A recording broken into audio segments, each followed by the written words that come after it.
आने के बाद उन्होंने अपना नामांकन रिटर्न ले लिया। ये पब्लिक को चूतिया बनाने के लिए काम करता है। मैं क्लियर कट बता रहा हूं। मैं एक समाज सेवक हूं, मैं नेता नहीं हूं, मैं समाज सेवक हूं।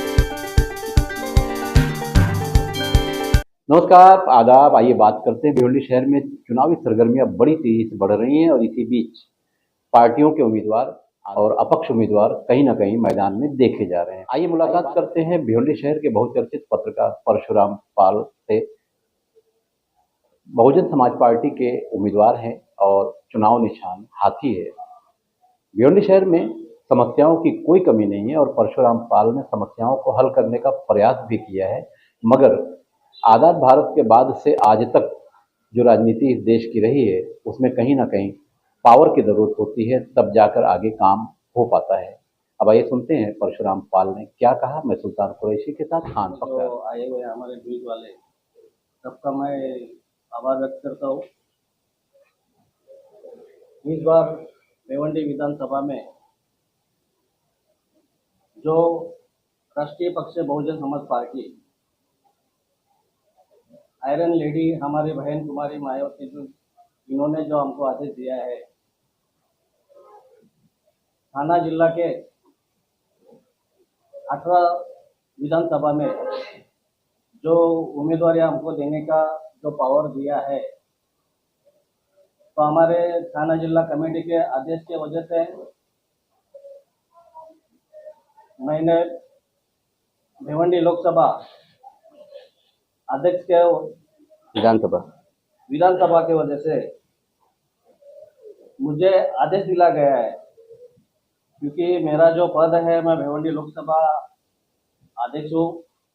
वो आदेश के हिसाब से मैंने भिवंडी लोकसभा में पूर्व पश्चिम में, कल्याण पश्चिम व शाहपुर में ऐसे हर विधानसभा में एक एक उम्मीदवार दिया है।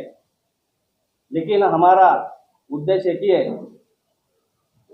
कि यहाँ की जो आर्थिक समस्या, यहाँ का जो लोगों को जो होने वाला जो अन्य अत्याचार, भिवंडी शहर में लोगों से हर बार यहाँ का नगर सेवक रहे, यहाँ का आमदार रहे, यहाँ का खासदार रहे। आज भिवंडी विधानसभा में एक खासदार चुन के आता है। भिवंडी ग्रामीण और भिवंडी शहर में 3 आमदार ऐसे मिलके एक खासदार होता है। लेकिन भिवंडी में आज तक कोई तरह से अपनी तरक्की नहीं हुई है, सिर्फ बोला जाता है। जय भीम, जय भारत।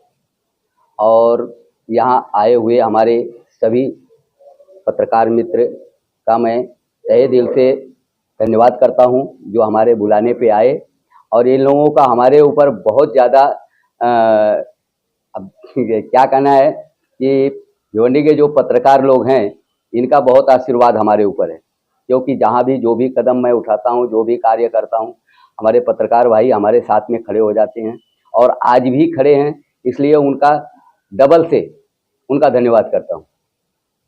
और रह गया ये विधानसभा चुनाव की बात, तो ये मेरा ये ख्याल जो आया मुझे, इसलिए आया कि मैं 2 साल से भिवंडी शहर में हो रहे जो भ्रष्टाचार है और लोगों की जो समस्या है उसको लेकर के मैं लड़ते आया। जैसे रोड का हुआ, साफ सफाई हुआ, गटर नाले का हुआ, और भी कई ऐसे हुए।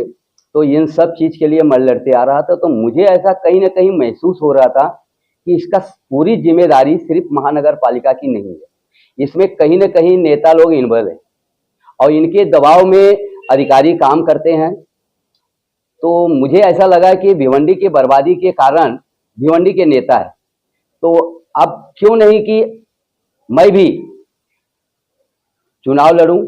हालांकि चुनाव लड़ने का ऐसे ही हमें अचानक फैसला तो नहीं आया, लेकिन मेरे काम को देखते हुए हमारे कई दोस्त लोग मुझे वीडियो पे कमेंट करके और ऐसे भी पर्सनल में कि पाल जी तुमको लड़ना चाहिए, क्योंकि जिस हिसाब से तुम ग्राउंड लेवल पे काम करते हो और तुम्हारे जैसे आदमी अगर शहर के लिए अगर आमदार अगर बनता है तो कुछ अच्छा सुधार शहर में हो सकता है।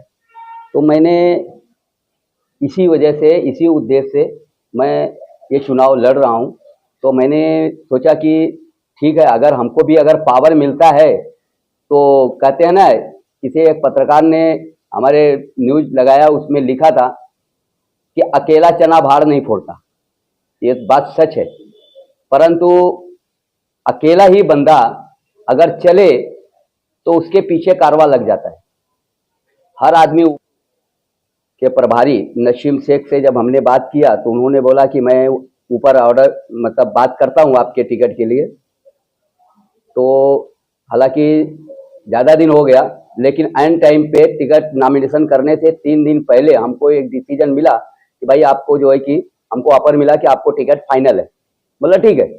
तो वो हिसाब से कल थाना जिला के हमारे जो थाना अध्यक्ष हैं भालेराव साहब और हमारे ये लोकसभा अध्यक्ष विनोद सर जी, ये लोगों के सिफारिश से हमें टिकट मिला। और साथ में ही हमारे जो राष्ट्रीय नेता हमारे बहन जी मायावती जी, उनका भी आशीर्वाद प्राप्त हुआ और मुझे टिकट मिला और मैंने नॉमिनेशन किया। अब हमारा एक जुझारू कार्यकर्ता समाज सेवक हूं। आज मैं आपके सामने आया हूं और ये उद्देश्य से आया हूं कि आप लोगों का अगर आशीर्वाद मुझे मिला तो मैं शहर के लिए कुछ नया कर दिखाने की क्षमता रखूंगा। कुछ ऐसा मैं उम्मीद आप सबसे मतलब वादा करता हूं कि